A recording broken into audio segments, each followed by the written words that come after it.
what are the Sukkot all about? Why do we dwell in the Sukkah, we eat in the Sukkah, we pass time in the Sukkah, and even some people like to sleep in the Sukkah?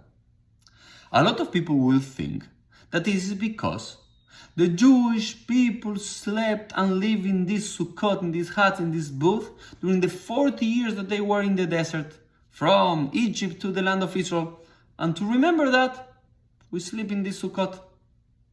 But actually, when you open up the Torah, that's not the case. When you open up the Torah and you see how the camp was formed, it's very clear that the Jewish people lived in tents, with some kind of leather or other fabric on top, and not this booth with natural ceilings, as we know it today. So why do we truly live and spend time in the Sukkot during this time of the year? Apparently, according to another tradition found in the Talmud, it is because the Sukkah represents the sheltering place of God. When the Jewish people left Egypt, the first place that they went was a place called Sukkot. And in Sukkot, something radical happened. At that moment, every night, a pillar of fire appeared over the Israelite camp, so they can have the warmth and they can see each other in the middle of the very dark and cold desert nights.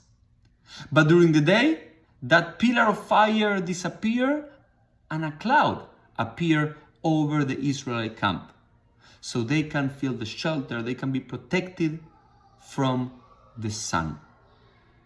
So the Sukkah that we have today is not to remember the physical places and tents where the Jewish people lived during those 40 years, but the divine protection as a cloud during the day and as fire during night. We cannot make clouds, or maybe today we can, but still we make Sukkot. And we are not going to put fire on top of us. That could be a little bit dangerous. So we do the symbolic act of living in a Sukkah to remember the shelter of God.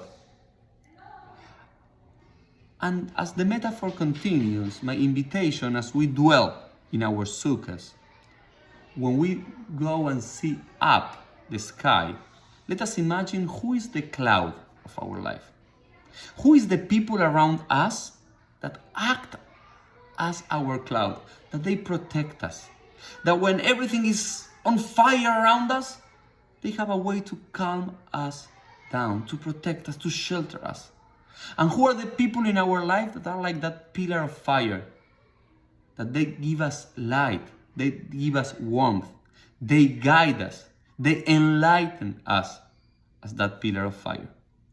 As this is my challenge and my blessing to all of us, that when we dwell in the Sukkah during this upcoming week, we can identify who are the type cloud people in our life and the people that are like a pillar of fire in our own life too. Shabbat Shalom and Chag Sukkot Sameach.